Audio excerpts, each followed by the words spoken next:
Something terrible happened here.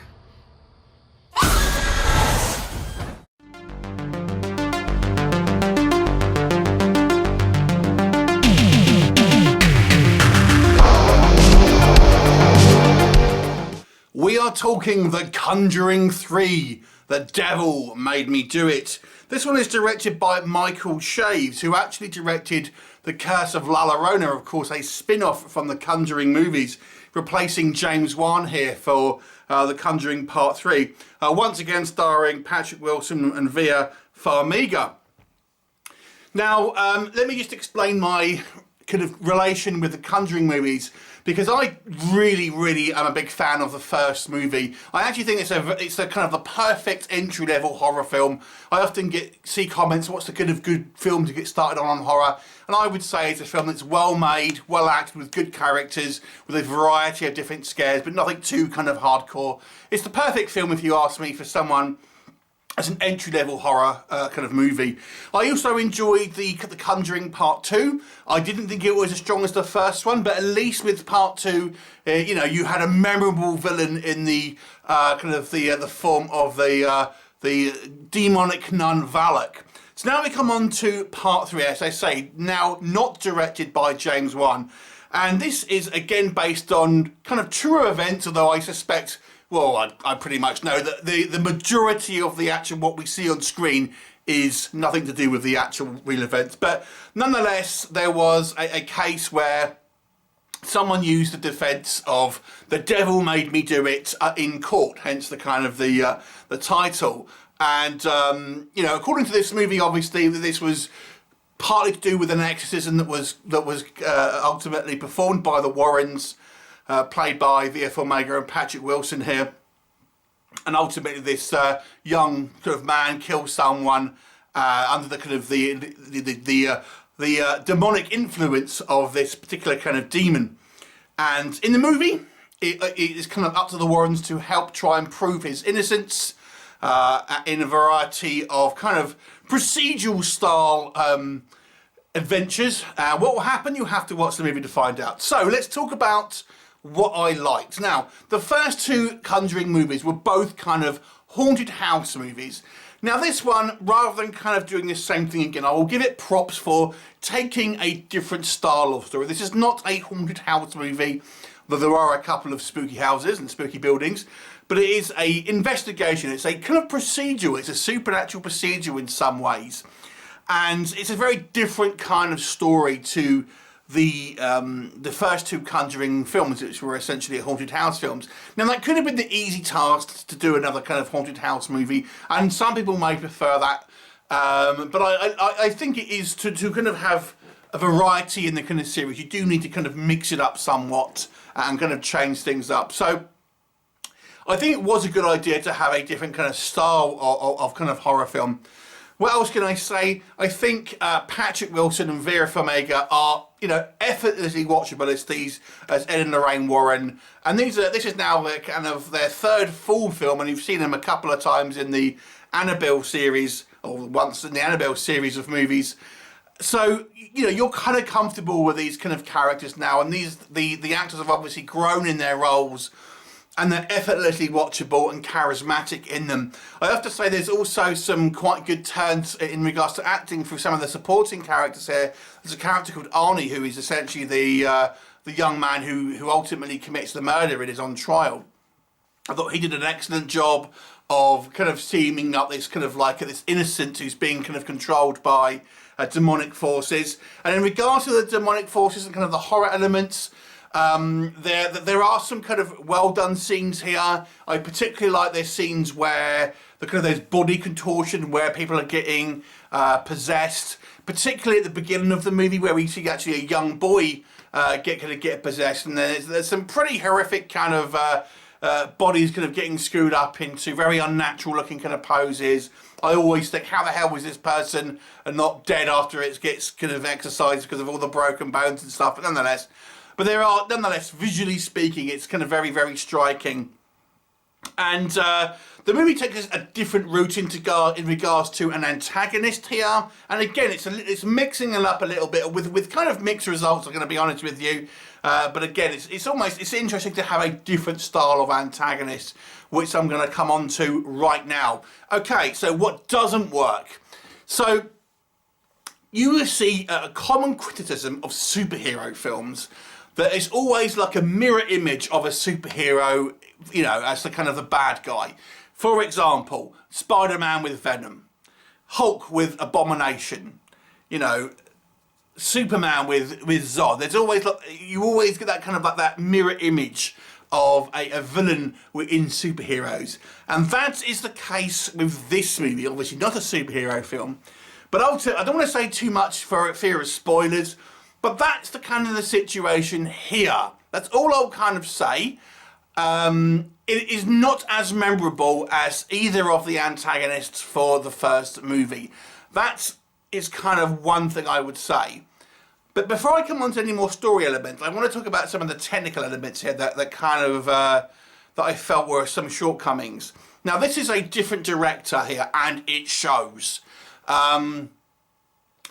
There were a few technical elements here that kind of bothered me. Now, the first one was some of the sound mixing here. There is some awful sound mixing.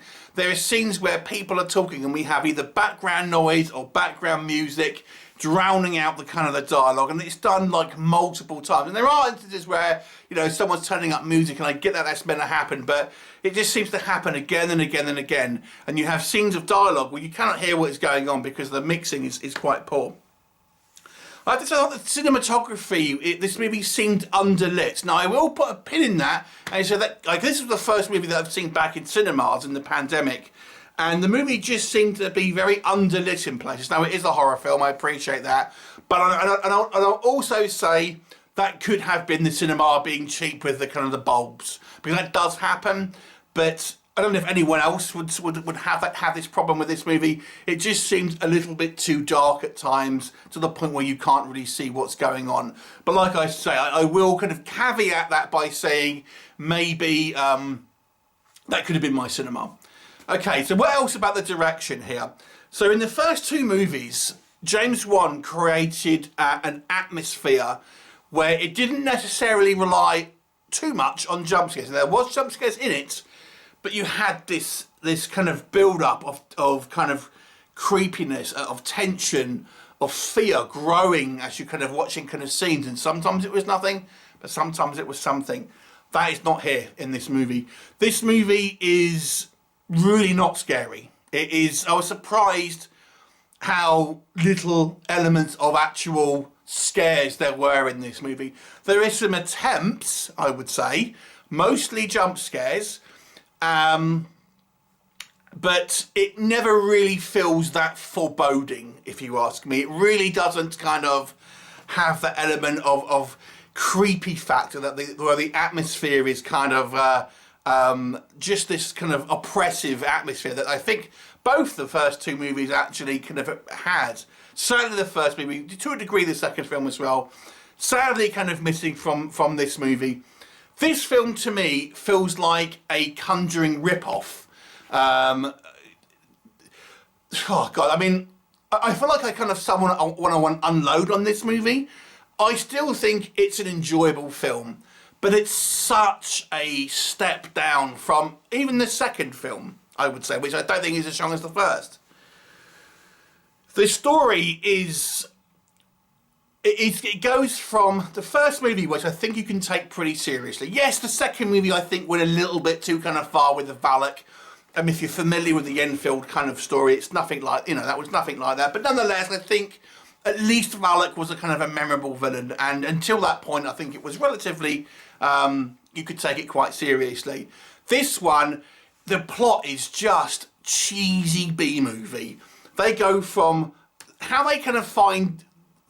Okay, so we have this kind of, I'm not going to give spoilers, but we have this guy who's getting, you know, tried for murder, and it's up to the Warrens to become detectives and sleuths to kind of find out, you know, the truth and all of this. And we just go from point A to point B to point C in the most clumsy style you can imagine. How they get to the first thing, it's just like, oh Jesus, it's literally like someone just pulled it out the air and go, hey, go and have a look at this, or talk to this person, if you know what I mean. And then from there, it's just like another clumsy kind of little mini adventure where they get involved in another kind of case, and then from there, it's kind of like, it's just these really kind of clumsy transitions through finding these kind of like clues about what's going on. In the meantime, you know, we have the kind of the threat of this trial, which I think that's going to be kind of quite interesting when we kind of see how it's kind of argued in court. I mean, I'm sure no one wants to go to a Conjuring movie to watch a court case, but I was still kind of intrigued about how that would kind of affect how the kind of the Warrens would kind of argue the facts if they go on, kind of get called as witnesses. But damn, we didn't see any of that. That was literally not in the movie at all. You know, I don't think we want a court case, but I would have liked to have seen some of it. The villain is, as I said, a kind of the antagonist is essentially like the dark version of our protagonists.